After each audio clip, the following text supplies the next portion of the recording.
Hey, what is going on, all of you beautiful people? It is Colossal Kiwi here, and I thought I would do a quick video where I show you the Buggy skill tree in Dying Light the Following in its entirety, because I know some of you will be wanting to see this or have been wanting to see this for quite some time, and since I have access to it, I thought I might as well show you. Before I get into the skill tree, I'm also going to show you what the customization modification menu looks like, and the upgrade menu. It's all in one. You access it by walking to the front of your vehicle, and I believe there are some people you can also speak to later on who will be able to upgrade your vehicle or something like that. But you can do it simply by going to the front of your vehicle and then just holding down square or whatever it is, and then when you first go into it, you'll see this. It says, "This is your Buggy upgrade screen." Here you can do three things. So the first one is install, repair, and replace Buggy parts to improve the parameters of your vehicle. So it's pretty straightforward. The more you use it, the more you crash into things, the more damage it's going to take. You just have to repair it using screws. I believe it's only screws, so make sure you collect a lot of those. And in terms of replacing the Buggy parts, there are different levels of Buggy parts, and this is important because this is mentioned quite a few times in the skill tree. So you start off at level 1 Buggy parts, and you kind of just, as you make your way through the skill tree, you can use like level 2, level 3, and so on and so forth. And you're going to pick these parts out randomly in the blueprints. You'll come across them randomly, and you'll also get some from quests and things like that. And they'll just allow you to use them once you reach that in the skill tree, and that's just going to upgrade like your suspension, your turbo, things like that.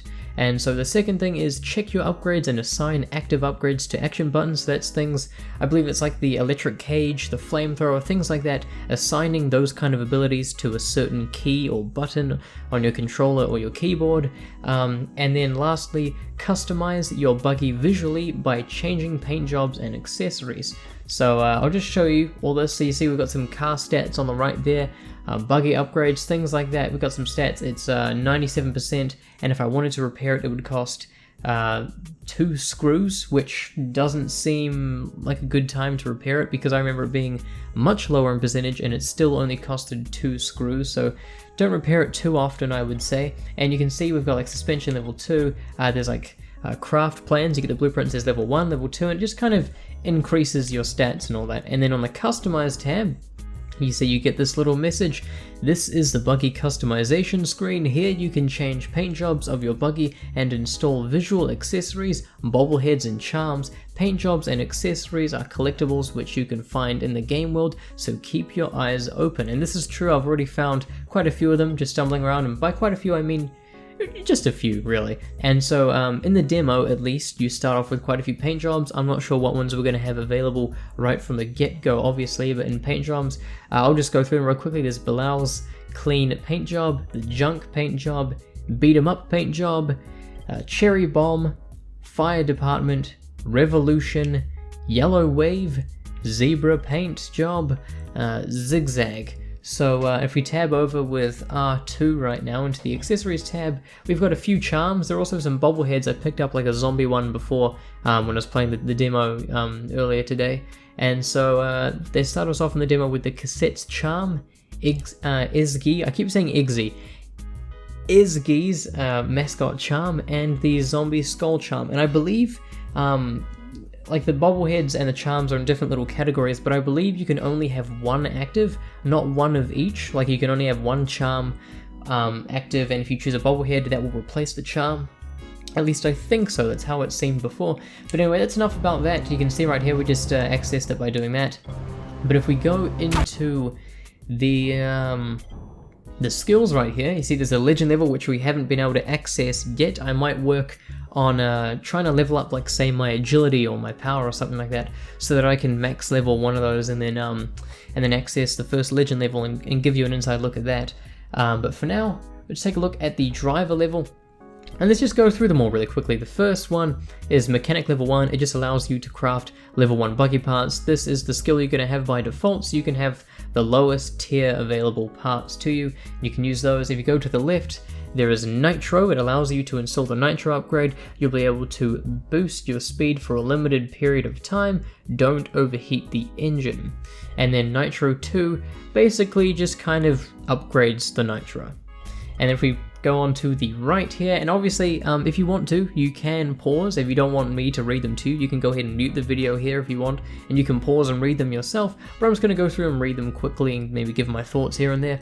This one is the car alarm. It allows you to install the car alarm upgrade, which allows you to make lots of noise that will draw the infected to your vehicle. Use it strategically, so it's like the car bomb, except there's no bomb part, because obviously we don't want to sacrifice our own buggy, so it's just a car alarm, kind of like fireworks, you know, if you want to get them away from you, get the zombies' attention somewhere else.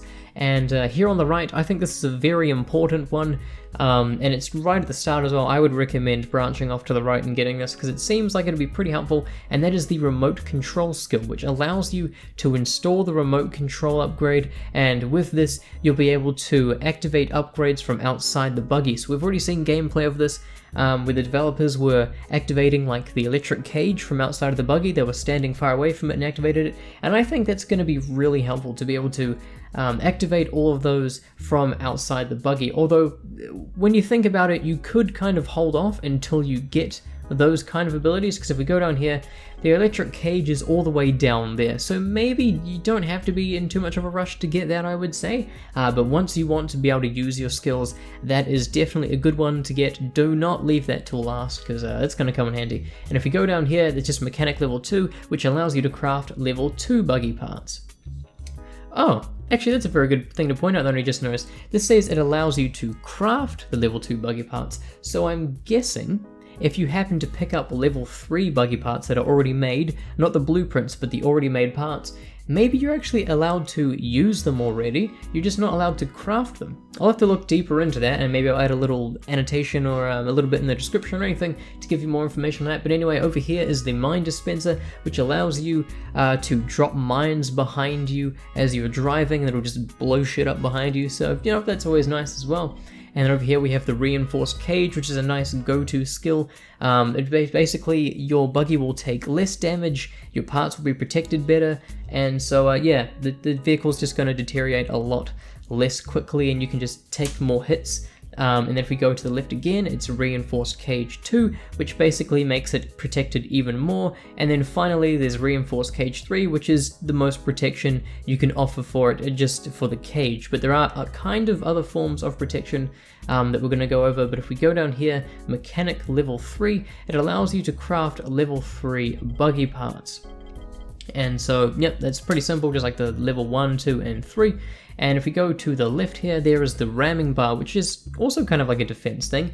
It allows you to easily plow through zombies, because when you don't have this and you drive into zombies, it does slow you down significantly, whether it be zombies or fences or anything like that. So this is going to allow you to glide through them, and they're not going to stop you as much. So that is going to be really helpful. That's going to be something I'm going to get as soon as I can, really.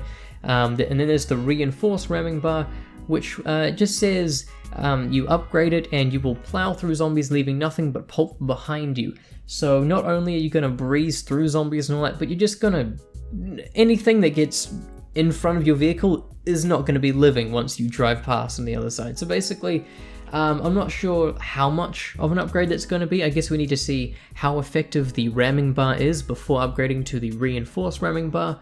But that does sound nice, and once again very useful, and it's a passive thing as well. You don't have to actively use it. When you're driving, it's always there, it's always doing its thing, and I like passive things like that. And then over here we have the UV headlights. I guess I could read out the requirements. It requires mechanic level 3, which we have over here, and it requires driver level 6. So obviously you are going to have to get drive level up in order to use these points and stuff anyway. This allows you to install the UV headlights upgrade. You'll be able to use these UV lights while driving, and keep in mind that's just headlights. That's just in front of you. You can shine things in front of you, but it's not going to cover you from all directions, whereas this one will. This is the UV safe zone, and we talked about this a bit in the past. Basically, if it's like nighttime or you're stranded somewhere and you can't get to a safe zone, this is the solution if you have your buggy with you, because you can turn your buggy into a portable safe zone. You'll have UV lights surrounding you from all directions and all that on your buggy, so nothing can really harm you. So yeah, that's going to be really helpful as well. Definitely a good one to get. So if we go down here, there is off-road suspension.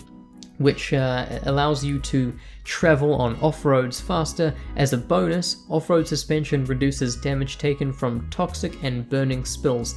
And at first I didn't think much of that, but that's actually really nice. There are a lot of toxic spills. The burning ones don't bother me so much. They don't seem to damage you as quickly. If you get in and out, they don't seem to harm you while you're in the buggy as much, but the toxic spills will actually take quite a bit of health from you if you're just driving straight through, so that is going to be really helpful. Another nice little passive perk. And then on the right we have Handyman, which says you're so skillful at repairs that there's a 10% chance that you won't use any components during repairs, which is like when you're repairing your weapons and there's a chance you won't use a repair slot or a metal scrap or whatever it was like that. So 10%, it's not incredibly high, but I mean, what can you expect? I mean, they wouldn't want to put it too high, and that's it's going to be nice. It's going to save you a few times, and it's just going to be nice. Over here we have fuel efficiency, which says you'll be able to drive longer without refueling. Pretty straightforward. Your fuel lasts a bit longer. It does go down. From what I can say is, fuel does go down relatively quickly. However, you can find fuel really easily as well, so it goes down quickly, but topping it up is no problem. So me personally, as long as I have a nice supply of fuel, which I've had like this whole time, I'm not going to be in too much of a rush to get these, and I am going to put out a guide very soon, one of the next few videos. I got so many videos in the works, on how to get fuel, like the most fuel, where to get it, where's the best place to do it, and the fastest way, and all that, as well as buggy upgrade parts and things like that. And then to the left, we have fuel efficiency 2, which is basically you drive even longer without refueling. So I'm not sure how slowly it's going to go down, but once again, if you have a lot of fuel with you, it's not going to be too much of an issue, but eventually you're going to want to get that just because it's going to be convenient, I guess. And so let's move down here. There's mechanic level 4, which allows you to craft level 4 buggy parts. If we go on to the left, there is the electric cage ability, which many of us have been looking forward to. I know I have, and it is, as I stated earlier, pointed out, you do unlock it quite late in the tree, so it's going to be a while until you unlock it. But yeah, for those of you who don't know, basically just sends out like this electromagnetic kind of like pulse. And anything, it's kind of like when you set off a car bomb and all the zombies around the car bomb kind of just get like blown away. It's kind of like that really, without an explosion, more of just kind of like electricity. It doesn't damage your buggy in any way, and if you have the remote thing up in the top right corner over here, you'll be able to detonate it from afar. So we've looked at that, we've looked at mechanic level 4, and then we have the flamethrower, which says you'll be able to burn the infected on the side of your buggy, and I believe they'll also be burned on the front as well from what we saw in the gameplay. Maybe not behind you though. The electric cage does seem to cover you from all sides, whereas the flamethrower, maybe it does a bit more direct damage if you focus it on people, but it doesn't cover you from all sides, so keep that in mind. And the very last thing we have here is mechanic level 5, allows you to craft level 5 buggy parts. But anyway, that is it for the buggy tree here. So you know, let me know what you think about the skills here, and yeah, I know I'm really excited to unlock some of these. I'm going to be playing this demo over and over again, trying different things. You have 2 hours at a time, so in one of the playthroughs I am going to try and just use the buggy like the whole time and just see how many upgrades I can get, and then I'll just show them off to you guys in the future. So yeah, thank you very much for watching. I hope you found this video informative, and I hope you have a wonderful day.